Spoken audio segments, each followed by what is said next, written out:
এক ছেলে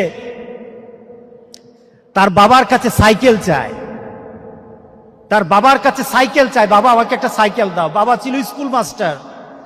তো বাবা স্কুল মাস্টার, তার বেতন কি, সে কিভাবে সাইকেল কিনে দিবে? কিনে দেয় না। ছেলেও নাসুর বান্দা, সাইকেল চাই কিনে দেয় না, সাইকেল চাই কিনে দেয় না। একবার ছেলে বাবাকে বলল, বাবা আমাকে সাইকেলটা কিনে দাও না।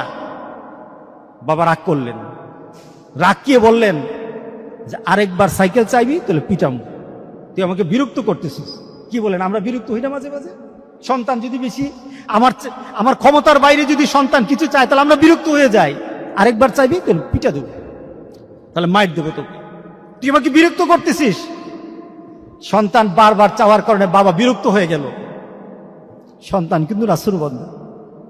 সন্তান বাবার দিকে তাকিয়ে করুণ সুরে কাঁদতে কাঁদতে বলল, বাবা তুমি কি মারবা? তুমি ছাড়া আমি কার কাছে চাইবো বলো? তুমি ছাড়া তো আমার আর চাওয়ার জায়গা নাই। তুমি আমার আব্বা, এছাড়া আমি কার কাছে চাইবো? দেওয়ার ক্ষমতাও যদি তোমার থাকে তোমার কাছে চাইবো, না চাইলে সেটাও তোমার কাছে চাইবো। আমি কার কাছে চাইবো বলো? তুমি আমাকে ফিরিয়ে দিবা, কিন্তু আমি ফিরিয়ে দিলে দিতে পারো, কিন্তু আমি কার কাছে চাইবো? আমার তো তুমি ছাড়া কেউই নাই।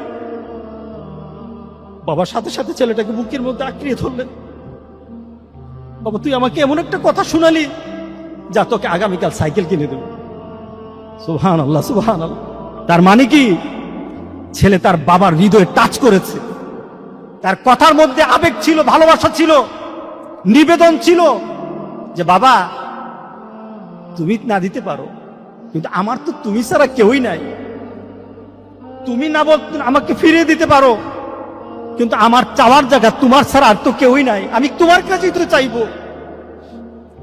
আমরা যদি মাবুদের দরবারে, আল্লাহর দরবারে এভাবে চাইতে পারতাম, যেই মাবুদ দিতেই পারে, দিতেই পারে, দিতেই পারে, একমাত্র যিনি দিতেই পারে, তার কাছে ওই আবেগ দিয়ে যদি চাইতে পারতাম, কোনদিন কোন জিনিস আমাদেরকে ফিরিয়ে দিতেন না, কোনদিন ফিরিয়ে দিতেন না। আমরা চাইতেই পারি না, আমরা ওইভাবে আল্লাহর দরবারে চাচ্ছি না।